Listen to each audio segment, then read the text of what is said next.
fenn ci àddina du mujj fenn ci àllaaxira mu mel ni nag foofu laay ñëwee pour wax ne réew mi ku ci noppi ngay sëriñ ngay borom dëkk ngay kilifa ak fu sa kilifteef mun a yem danga am lanteeg sa ñoñ ndax ñu ngi fiy def loo xam ne duwul dëgg duwul yoon ñu yëkkati dajale jox la pouvoir boobu ku la neex tëj ku la neex nga jàpp ak num la neexee xam ngeen ne li Macky Sall di def du dëgg guddi du dëgg bëccëg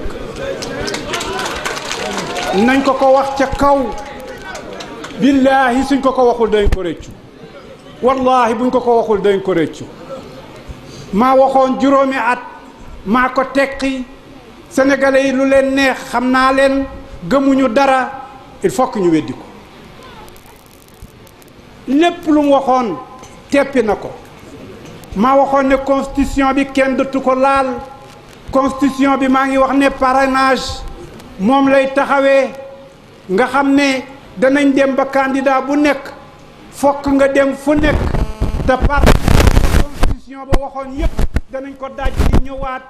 indiwaat beneen constitution boo xam ne delluwuñ ci référendum delluwuñu fenn lu mooy assemblée boo xam ne am nga fa majorité loo bëgg mu defal la du dëgg du yoon duwul lañ waxoon ak moom duwul engagement boobu jëloon duwul dëgg du yoon moo engagé woon ne dana respecter constitution bi te kenn du ko nekk di ko jaxaseek di ko wëlbatin wala neexee lii moo taxoon ñu jëlee fi Abdoulaye Wade mooy taxawoon ne danaa defaat constitution bi noo xam ne sama doom dana mun a toog ñu bañal ko ba tëdd ci suuf lii waxet boo xam ne Abdoulaye Wade am na nu mu ko waxe woon yeggul ci fi ko Macky waxoon moo taxoon ñu jëlee ko fi waaye ñépp a ngi noppi ba waxee ñu ne lim def ci kër sëriñ si jumaa yi kër yi waaye billaahi na daaj ji mboolem jumaa yeeg kër yi te bàyyee ñu gëm yàlla bàyyi ñu wax dëgg ana lan mooy tabax ana lan mooy infrastructure boo xamee ne kii lu mu wax suba ba ngoon su ñëwee jaar faneen dama ne billaahi wallaahi ku ci noppi da nga am lanteeg sa borom da nga am lanteeg ñoñ réew mi xeeb nañ niti diine yi ci seen noppi xeeb nañu ñépp ci seen noppi réew mi yépp nag ñi daan yëngatu di génn di manifester léegi lépp a ngi ne tekk ñépp a ngi ne tekk ak jom mi jaru ko leneen jaru ko la nga daan gis du dëgg boo ko gisaatee nekkul dëgg ne lu nekkul dëgg laay xeex waaye xeexu moon Ablaye Wade xeexu moon Abdou Diouf xeexu moon keneen àndu moon ak Macky ñàkkuma ànd ak keneen waaye nag loo xam ne lu watt lu ne dang la maa waxoon waxet muy benn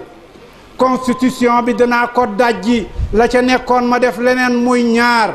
danaa jël ku mel ni Khalifa Sall ma jàpp ko pour des raisons politiques muy ñett wax naa keroog ne man droit laa jàng xam naa nan la ñuy àttee même bu fekkee délit bi existé na li may wax juriste yaa ngi may dégg même bu délit bi existé circonstance atténuante existé na mënoo ko caa tëj ndax lu mu fi fekkoon la ñu koy doxee Mamadou Diop seede na ko ñépp seede nañ ko li mu fi fekkoon nag muy pratique ba bu juge bi ne bu illicite la dafay nangu ne intention amu fa amoon intention de frauder te bu boobaa c'est une circonstance atténuante ñiy jàng droit yépp xam nañ ne en matière pénale dafa am des circonstances aggravantes am des circonstances atténuantes kon nag loolu laa bëggoon a jeexalee pour ñu xam ne réew mi l'islam moo leen ñor l'islam nag ay doxalin la al amru bil maarufi wa nahyu anil munkar al maaruf nag mooy liñ juboo ba taxaw jël engagement bi mooy al maaruf al munkar mooy safaanam li Macky Sall di def munkar la moo waxoon juróomi at wax ko ca France wax ko fu nekk mu ne mujj gi mu ne constitution bi mayuma ko te boobu nga xamoon ne constitution bi mayu la ko xam nga lii mooy waxu caaxaan dëgg ak yëpp sénégalais yi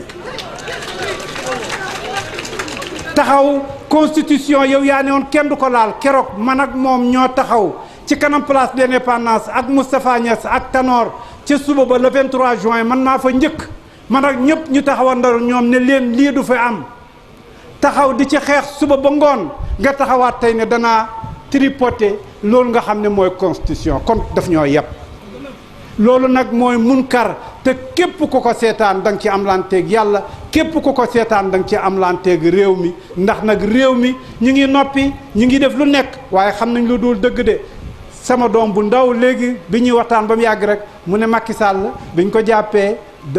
pour dégager benn adversaire pour toog xale bu ndaw di ko wax xale bu ndaw tey boo ko laajee lu tax ñu jàpp Khalifa Sall mu ne li tax ñu jàpp ko mooy dafa bëggu dégg nga Macky Sall moo bëgg a falu te xam ne bu fa nekkee daf koy gêner ci faloom bi xale bi gën a tuuti wallahi am xale bu innocent moo ko doon wax léegi bi nga xam ne ni maa ngi ñëw ma ne lii de weesu na dëgg ndax xale moom ku innocent la mag mënoon na ko wax sax nga ne ko yow dafa am ko foofa kon nag loolu ci li may fàttali fii la gannaaw bu ma leen fàttalee yépp nag ci bunti amru bil maaruf wa nahyu anil munkar billaahi wallahi mosuma xam ne caisse d'avance am na ci mairie Dakar mosuma koo xam mosuma xam ne xew yi ma daan def ak ni mu bëree waaye mosuma xam ne foofa war nga faa dem bañ mun la caa sampal nga def ca sa xew te yeneen ni rajo yeneen ni niti xew wax nañ ne dem nañ fa ñu tibbal leen mais mosuma faa taxaw wallahi